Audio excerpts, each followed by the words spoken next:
Shirk is the one sin in all of Islam that Allah has declared He will not forgive if a person dies upon it. Not the small version of it, not a misunderstanding of it. The real thing, left unrepented. The Quran is explicit. Allah does not forgive that partners be associated with Him, but He forgives everything else for whoever He wills. That is not a minor warning. That is the most serious statement in the entire religion. And yet most Muslims, if you ask them to explain shirk, would give you one answer: worshipping idols, bowing to statues. And while that is true, scholars have identified forms of shirk that are far more subtle, far more common, and far more likely to show up in the daily life of a practicing Muslim who genuinely believes they are doing everything right. That is what this video is about. Not to create fear or paranoia, the scholars are clear that awareness of these types is itself a form of protection, but to give you the knowledge you need to guard your faith properly, because you cannot protect yourself from something you do not know exists. Here are the 5 types of shirk every Muslim needs to understand. Type 1. Shirk al-Akbar, major shirk. This is the foundation, the most obvious and the most severe form. Shirk al-Akbar means directing any act of worship that belongs exclusively to Allah towards something or someone else. Praying to a grave, asking a saint to fulfill your needs, believing that an idol, a person, a celestial body, or any created thing has divine power of its own. This is the shirk that the Quran addresses most directly. It is the shirk of the people of Makkah who surrounded the Kaaba with 360 idols. It is the shirk that every prophet from Adam to Muhammad, peace and blessings be upon him,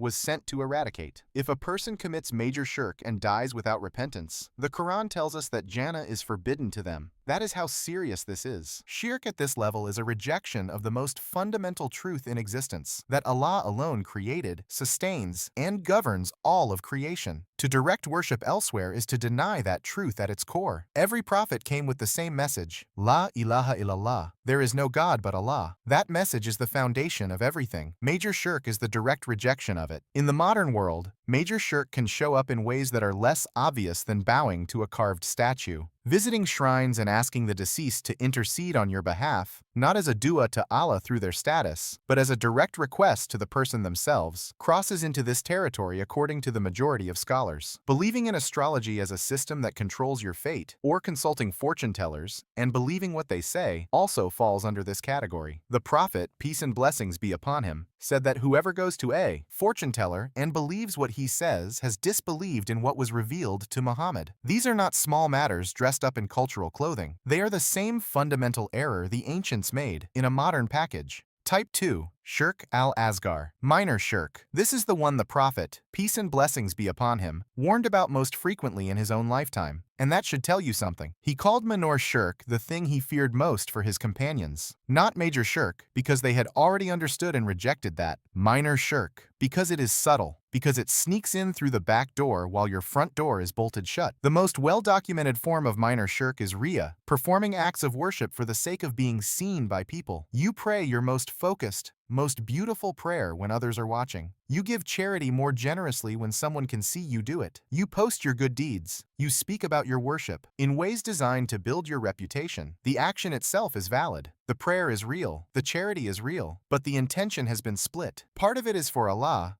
and part of it is for the audience. And that split, according to the scholars, is a form of minor shirk, because you have associated the approval of creation with the worship of the Creator. The Prophet, peace and blessings be upon him, described Riya as the hidden shirk. He said it is more hidden than the footsteps of an ant on a black rock on a dark night. That is not a small thing. That is something so subtle most people will never notice it happening inside themselves without serious self-examination. Minor shirk does not expel a person from Islam, and it does not lead to eternal punishment the way major shirk does. But it destroys the reward of the deeds it attaches itself to. A prayer performed for show is not rewarded. A fast that a person mentions publicly to be admired loses its value. The deed remains on the record, but the reward is gone. And given that our deeds are the currency of the Akhirah, this is a loss that should concern every serious Muslim deeply. The protection against Riya is not to stop doing good deeds in public. It is to constantly examine your intention.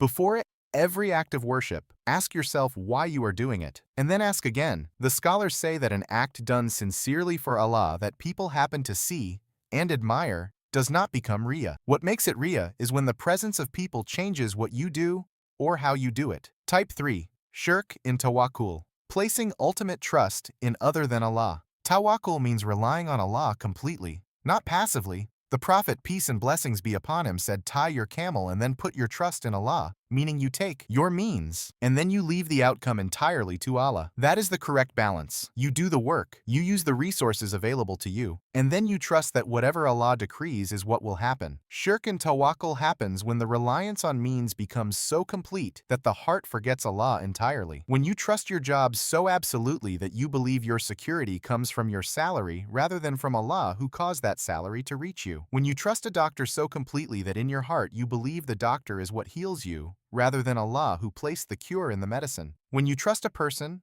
a friend, a spouse, a leader, with a level of dependence that should only belong to Allah. This is not about dismissing means. Doctors are real, jobs are real, human support is real and valuable, and encouraged in Islam. The line is in the heart. The question is, when that means is removed, does your world collapse completely? When you lose the job, do you believe your provision has been cut off? When the doctor gives bad news, do you lose all hope? If the answer is yes, the heart has placed something in the position that belongs only to Allah. Islam does not eliminate human agency. It simply puts it in its proper place, as a means, not a source. Type 4. Shirk in Mahabbah, loving other than Allah with the love that belongs to Allah. This is perhaps the most misunderstood type of shirk on this list, because love of creation is not only permissible in Islam, it is encouraged. You are supposed to love your parents, your spouse, your children, your community. The Prophet, peace and blessings be upon him, said none of you truly believes until he loves for his brother what he loves for himself. Love is built into the fabric of the faith. Shirk in Mahabbah is something different. It is when the love of a created thing reaches a level that competes with or overrides your love for Allah. When you love something so much that you are willing to disobey Allah to keep it. When your love for a person causes you to abandon what is right because you fear losing them more than you fear losing the pleasure of Allah. When your love for wealth, status, a relationship, a lifestyle, or even a community becomes the lens through which every decision is made, including decisions about your deen. The Quran is direct about this. It says that among the people are those who take rivals to Allah, loving them as they should love Allah. But those who believe are stronger in their love for Allah. The benchmark is not that you love nothing else. The benchmark is that your love for Allah is the foundation everything else is built on. That no created thing sits in the position that Allah alone should occupy in your heart.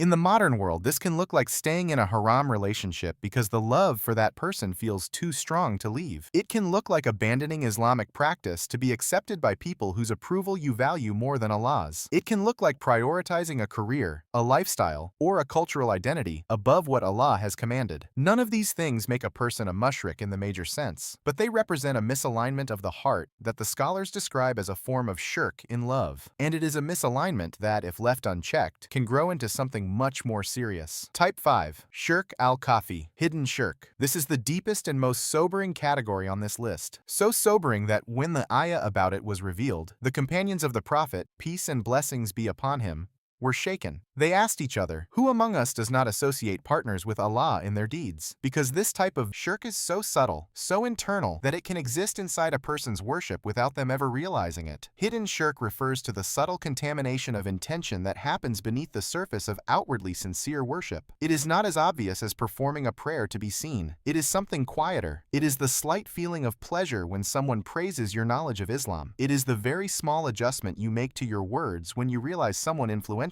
is listening. It is the way your generosity increases a little when people around you are generous, not because your faith increased, but because of social momentum. It is the inner satisfaction of being seen as a good Muslim that, if you are honest, is part of why you maintain certain practices. The scholars describe hidden shirk as the impurity of intention that most people will only fully recognize on the day of judgment when their deeds are presented to them. There is a hadith that Allah will say on that day to those whose deeds were mixed with showing off, go to those for whom you were performing your deeds in the world and see if you find any reward with them. That is the consequence of hidden shirk. The deed is real, the effort was real, but the reward was redirected away from Allah by an intention that was not fully pure. The reason this category is included separately from Riyah is that hidden shirk can exist even in acts that are not public, in the private spaces of the heart, in the way you think about yourself as a Muslim, in the satisfaction you feel about your own piety. The cure is not to despise yourself or to stop practicing. The cure is constant istighfar, seeking forgiveness, and a practice the scholars call muhasaba, which means holding yourself to account, examining your intentions regularly, honestly, without defensiveness. asking Allah to purify your intention before every act of worship and to correct it if it goes astray during the act. The Faqad. Prophet, peace and blessings be upon him, made a dua that every Muslim should memorize and mean. Allahumma inni a'udhu bika an ushrika bika wa ana a'lam, wa astaghfiruka lima la a'lam.